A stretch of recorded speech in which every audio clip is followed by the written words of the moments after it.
مسئلہ یہاں پر یہ ہے کہ اس ملک میں انقلاب کی بات کیوں ہو رہی ہے؟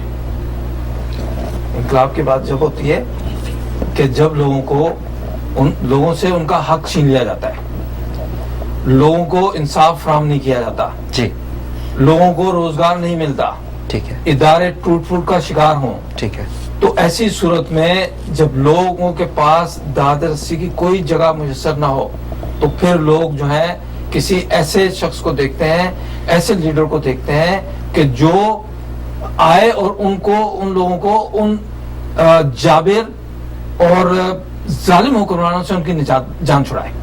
اچھا، اب پاکستان میں جو سلسلہ ہے وہ یہ ہے کہ دو گروپ ہیں جو پاکستان کے عوام پر انہوں نے قبضہ کیا ہوا ہے، ایک پیپلز پارٹی کی شکل میں اور ایک نون کی شکل میں، میاں برادران کی شکل میں۔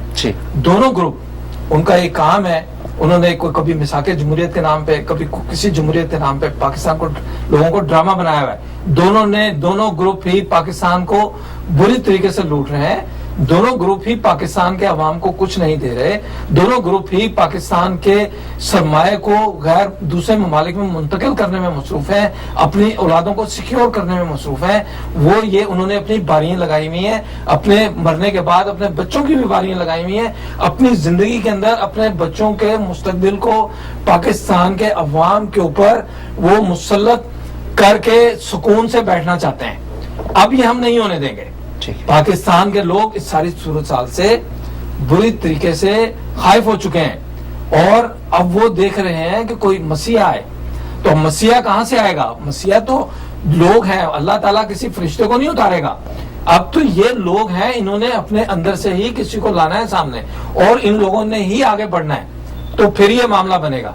تو آج پاکستان کی جو دوسری پارٹیاں ہیں وہ لوگ بھی اس صورتحال سے تنگ آ چکے ہیں۔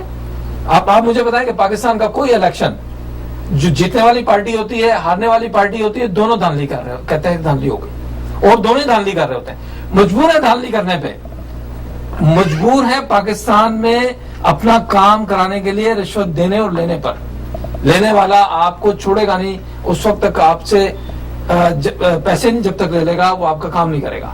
تو میرا کہنے کا مطلب یہ ہے کہ یہ دونوں جو پارٹی ہیں، جو دونوں گروپ ہیں، انہوں نے اس ملک کے معاملات کو اس حد تک بگاڑ دیا ہے کہ اب وہ جو لوگ ہیں وہ مختلف پارٹیوں میں، کوئی پاکستان عوامی تحریک میں ہے، کوئی پاکستان مسلم لیگ کاف میں ہے، کوئی آل مسلم لیگ ہم خیال گروپ میں ہے، کوئی اس طریقے سے مختلف گروپ ہیں۔ اس میں خواہ عمران خان کی پارٹی ہو، وہ لوگ بھی تو ٹھیک ہے مختلف طریقے سے وہ جدوجہد کر رہے ہیں، لیکن جدوجہد تو انہی کے خلاف ہے۔ جی بالکل۔ تو جو لوگ جتنی پارٹیاں ہیں وہاں پر، مذہبی اور سیاسی جماعتیں جتنی بھی ہیں، وہ سب اس حکومت کے ان لوگوں کے خلاف اس وقت کھڑی ہونے جا رہی ہیں۔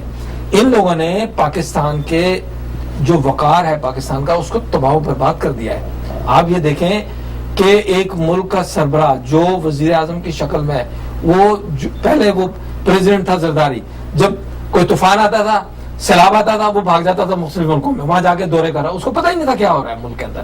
یہ وزیر اعظم ہے، یہ جناب پتہ چلا کہ جی وہ سری لنکا چلے گئے، فلاں جگہ پاکستان میں قیامت ٹوٹی ہوئی ہے، یہ جناب ادھر سے ادھر بھاگتے پھر۔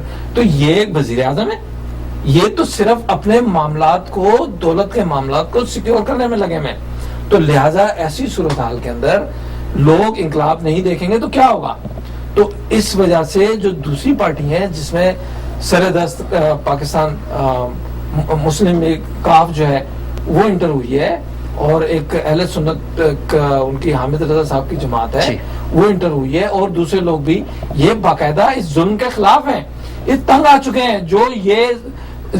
جو مذہبی جماعتیں ہیں وہ بھی دیکھ رہی ہیں کہ ہمیں کوئی ایسا مسیحا ملے کہ جس کے ذریعے ہم اس نظام سے اپنی جان چھڑا سکیں۔ تو آج یہ وقت آ گیا ہے، اور جب یہ انقلاب کا ٹائم شروع ہوگا، اور دور نہیں ہے، میرے قائد کہہ رہے ہیں کہ دور نہیں ہے، اور ہم بھی محسوس کر رہے ہیں، اور یہی احساس جو ہے اسی وجہ سے پاکستان کے جو یہ حکمراں اشرفیہ ہے جنہوں نے پاکستان کے غریب لوگوں کے اوپر، مظلوم عورتوں کے اوپر، بچوں کے اوپر جو یہ ظلم ڈھایا ہے وہاں پر، تو یہ اسی کا نتیجہ تو ہے۔ یہ اتنے زیادہ ڈر چکے ہیں کہ انہوں نے یہ کاروائی کی ہے اس معاملے کو۔ اس کے اندر آپ دیکھیں کہ ان کے جو لوگ تھے، ایک وہ گلو پٹ پتہ نہیں کیا چیز ہے، بٹ نام کی ایک چیز ہے، جی وہ بدماش بنا ہوا ہے، وہ پولیس کو لیڈ کر رہا تھا. جی جی جو پولیس کو لیڈ کر رہا تھا، پولیس کی سرپرستی میں نہیں تھا، وہ پولیس کو لیڈ کر رہا. لوگ غلط کہہ رہے ہاں ہیں جی. ٹی وی کے وہ جی پولیس کی سرپرستی، نو، وہ پولیس کو لیڈ کر رہا تھا. وہ اس وقت ان کا آئی جی سے اوپر اس کا ہاتھ تھا.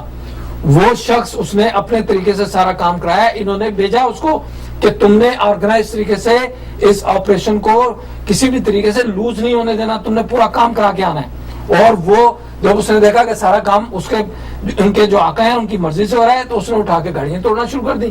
ساتھ میں وہ پولیس والے بھی آپ نے دیکھے ہوں گے جو گاڑیاں توڑے. یہ ٹیررسٹ ہیں جنہوں نے اس سوڈے کا اسٹور لوٹ لیا، چوری کی بوتلیں پی رہے ہیں. چوری سے بوتلیں. کیا ان کا محاسبہ کرنے والا کوئی قانون ہے؟ ناظرین لیتے ہیں ایک چھوٹی سی بریک، ملتے ہیں بریک کے بعد.